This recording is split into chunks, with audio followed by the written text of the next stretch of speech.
Hello, and thank you for attending the session on Printing on Fabric. My name is Rick Grijalva. We'll be going over several topics today. These are listed here. What is printing on fabric? What tools do you need? Things you can do, the kind of printing on fabric for what purpose, warnings, steps, examples, the use of Word, Microsoft's Word, and question and answers via email. What is printing on fabric? Well, printing on cotton at home or in shop is basically the main theme of this presentation. And from a quilting point of view, quilting on cotton is it. Printing on anything else doesn't quite make it. You also have the ability to do image transfer so that you can transfer to heavy materials such as sweatshirts. This was very popular beginning in the 1990s, and you still have a lot of it going on now. You also now can do mass printing on synthetics and on cotton. Again, cotton is what's used in quilting. The tools you need are basically three groups. The first is the camera, a photo, media, and a printer. And it's very helpful if you have a camera that you have a media reader that you can transfer it over to a computer or a printer, or a connector to connect to a computer or a printer. If you have a photo, you need a scanner. And a lot of printers have scanners. And if you have the picture on a media, which can even be email, then you need a way to get it to the printer or in the printer, which usually involves a computer. The computer is usually needed because I have yet to run across a situation where we did not want to adjust or crop or do something to a photo. When you have a media reader, it's easy to transfer to the computer, or you can use a transfer cable. As I said or insinuated, customers always want adjustments. Because when you took a picture of the barn, you were taking a picture of the barn. Now, 40 years later, you're interested in Uncle Tom.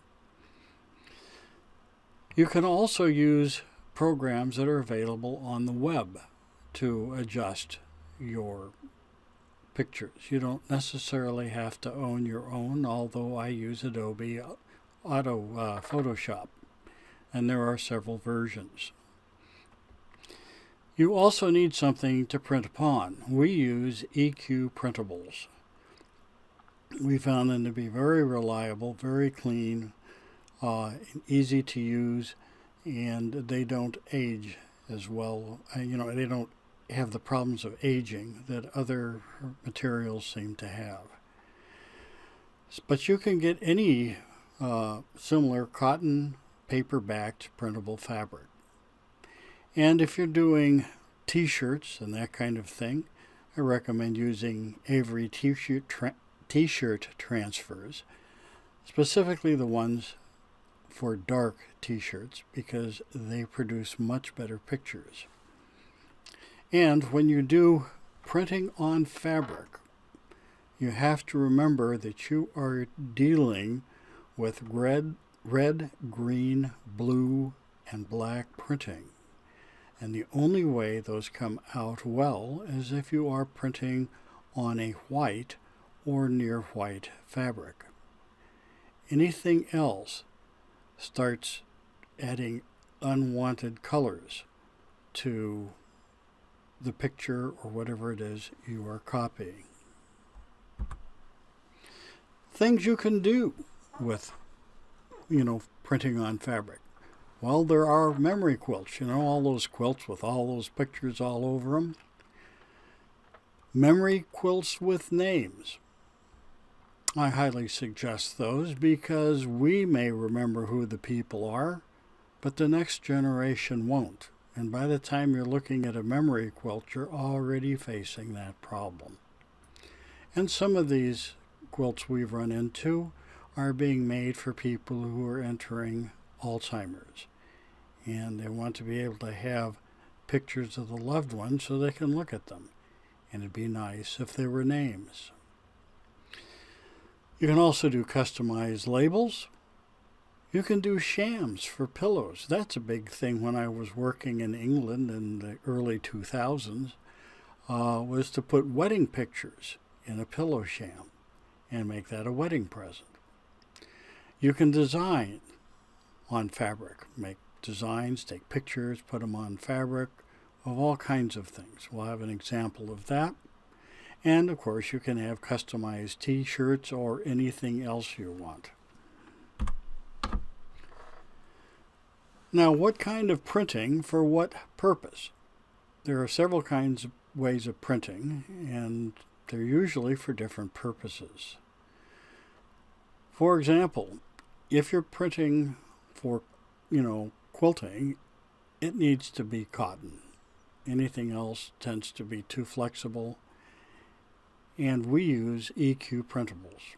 We've used lots of other comparables, and this is we found to be the best. If you're going to print for yardage, print like, I want 10 yards of this thing, that gets to be a bit pricey when you're printing it on a small printer, plus the size is a problem.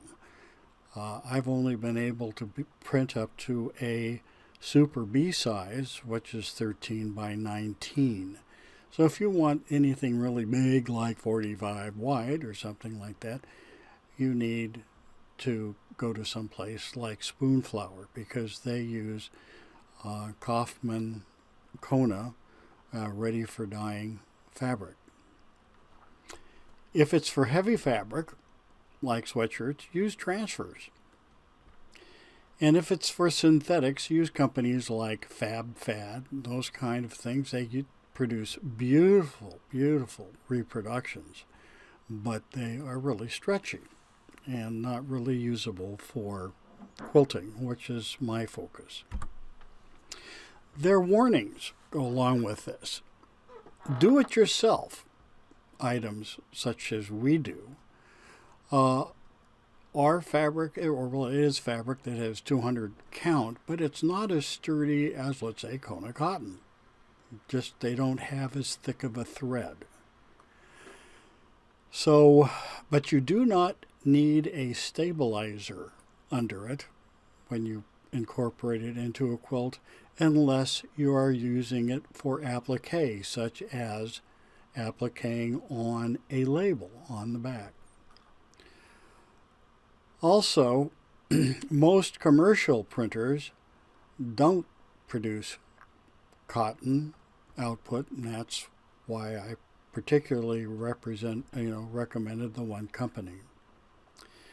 Follow the instructions on your, do-it-yourself fabric. They differ by product. Every one are slightly different. So read the instructions before you do it. And take care in laundering your fabric.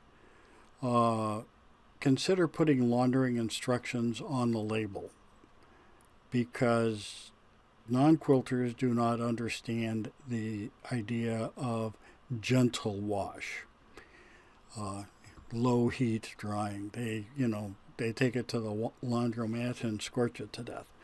So those will be harder on printed fabric than they are on, digitally printed fabric, than they are on the regular commercially printed and dyed fabric. The steps to do this are kind of unusual from what you guesstimate.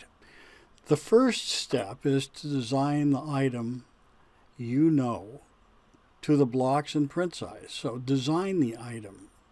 Take into account all of the pictures you're using, all of the items, so that if you want uniformity, there's uniformity.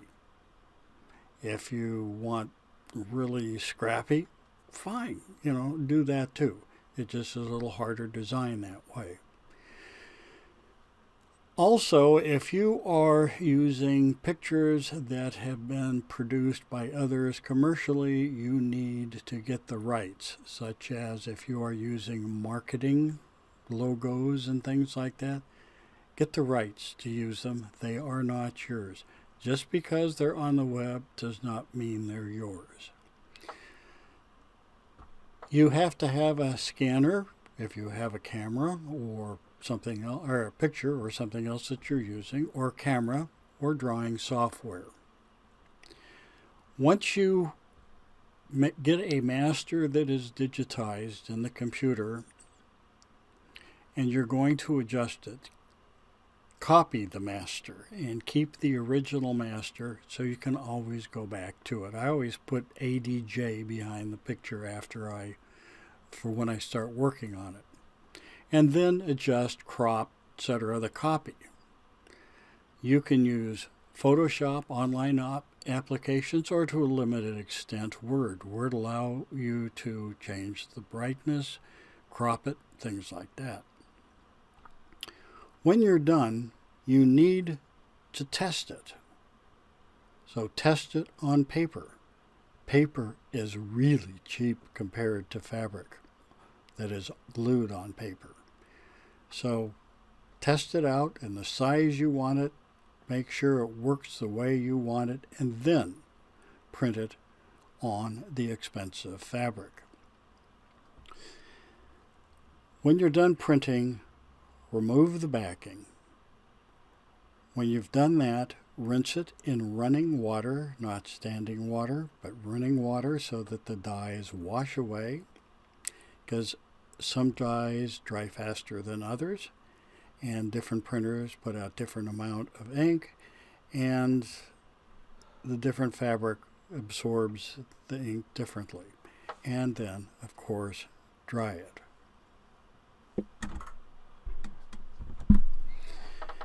These are some examples that we'll be going through next.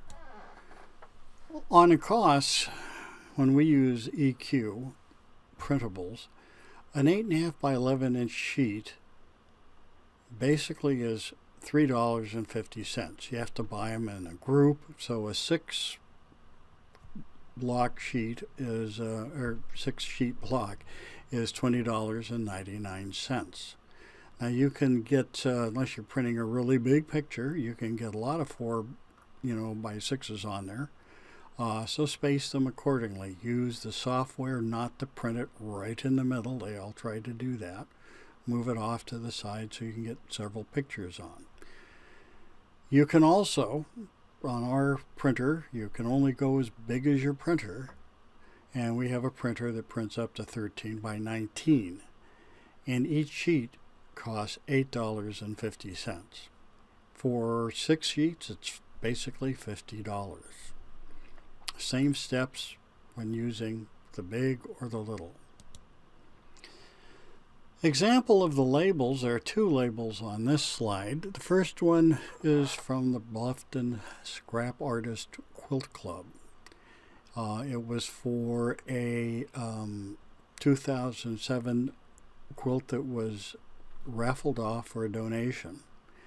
And so it gave the reason for it, so that we had the Swiss Historical Society and who made it, and who long-armed it, Forever in Stitches. The next one shows what the same quilt club does for their soldier quilts. And they notice there are washing instructions on it, and there's information as to who provided the money for it, who it was done by. Another one on the top is one of ours. And this we put on the quilt so that it can be in trunk shows, so it can be shown at shows. And so it lists all of the pertinent information that would usually be on a label, including our logo over to the left. It gives the title of the quilt, the designer, who it was pieced by, who was quilted by, the stitch pattern.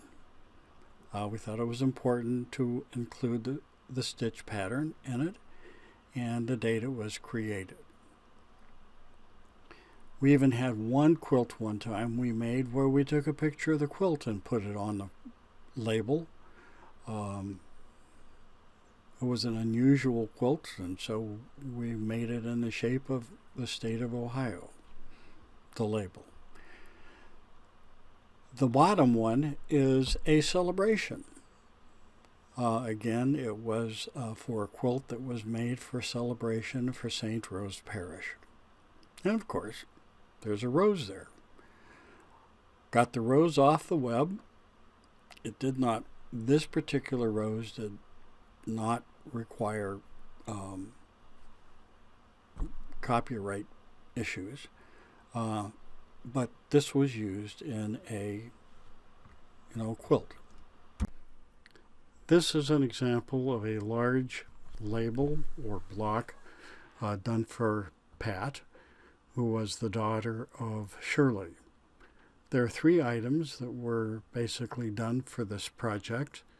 They were done from artwork that was done for the company Shirley's Gourmet Popcorn, and so we had to get permission in order to use the artwork. The popcorn was made from the one kernel, and we added yellow to it to give it kind of what we thought was a proper mix, and Pat approved. The other on the left is their logo in total. These were the Shirley's block was the main focus of the quilt, and the popcorn was background fabric used on the front of the quilt. Both of these were produced by Super Bee 13 by 19 inch fabric. This shows the relationship of the size of the printouts to Pat. Here's an example of a large block, another one. This one is bigger than Shirley's, and the reason is because it's on point. So it's 25 inches on point, or 19 on a side. So as you can see, there is a block here, block here, block here, block here, and one in the center with 2 pictures. It's a wetting picture for the center of a quilt. And we wanted to have, we used Word to put in the date and the name, and of course here was a picture that they got that had just married in sand and footprints. This is an example of a huge label. This has composed of 9 13 by 19 inch Super Bee sheets pieced together. It's over 40 inches tall. It has 96 scripture verses. They wanted it to be visible and readable in 12-point type. So it's very large. Because we did not want to have people just turning over the quilt forever looking at the verses on the back and the references to the blocks on the front, we created a life-size poster, the same size in paper and poster board, to be displayed with the quilt. So the quilt was a donation to a church. Memory quilts also show how, you take a picture of somebody when you get together, and of course there's a window in the background, and it's the only time they ever got together, and so you have to have it photo adjusted so you can see the people. On the bottom right, left, you have just 2 kids, and on the bottom right, you have a picture of a lady who was at this time not a lady with her pet. and it gave the date. So this is an example of what I was mentioning about having memory quilts with printing. This is an example of using newspaper information for several reasons. One, we used several sources for it. For example, the top left is a picture of the actual article that was written in the Bluffton News about Joel. And the right, or let's go back, at the bottom left you see some stripes. They wanted these stripes behind the article to fill up the space to make the blocks uniform. Okay, so at the right you see the blocks, you see the articles, but amazingly the pictures change colors and it's not quite the same picture. And the reason is since printing on newsprint is fine for the printing, pictures tend not to copy well. So most of the newspapers will offer their pictures for sale. In this particular case, for some reason, they gave them the pictures, and they were color pictures. So what we did is we basically put the color picture on top of the article and put the article on top of the fabric in Photoshop and printed it. He was so happy with it that he went farther, and when it was football season, he took the newspaper article on the right and made fabric out of it on the left. Now those pictures are exactly the same, except they're not the same ones. The newsprint on the right could not be copied to make a good copy, so again he went to the newspaper and got a picture, and we just put it in to make it a beautiful picture. Other kinds of memory quilts can include things like letters of achievement, notices, diplomas, that kind of thing. You can almost go endlessly the ideas for using, printed fabric, with the stuff you want printed, not with what some designer wants printed. Now here is an example of using Word. It's actually the same label that we saw before. But notice here we have Word because one of the things it does, it allows us to see, and it can be any word processor, not just Word. That's what we have. We have the rulers on the top, so we can see exactly how big this thing is going to be and where to place things. We've placed the picture, our logo, and we made it tight so that the letters would all go to the right. And you type what you want. You change things to fit the way you like. Notice we have different fonts for Forever and Stitches and the rest of it, and different color print. Fonts. Just do what you want to do, and then print it on paper and then print it on fabric. If you want large quantities of fabric printed with your design, if you want to print on cotton, go to Spoonflower, and they print on cotton. You can use your designs or choose designs that somebody else created. And if you create a design, you can even tell them that you're willing to let people use it, and you get a commission off of the fabric you buy, that people buy from you. And they print from swatches to 42-inch wide fabric. Why 42-inch wide? Because you can't use, the salvage in anything. So it's 42-inch wide. FabDab is one that prints on nylon or polyester-based fabrics. Very stretchable, usually very high quality, but they require a minimum of 5 yards. Whereas spoon flower will print a swatch. It'll be an expensive swatch, but it will not be as expensive as 5 yards. So that's the end of the presentation. If you have any questions, please email us at printing@foreverinstitches.com, and we'd be happy to answer any of your questions. Thank you for attending, and have a blessed day.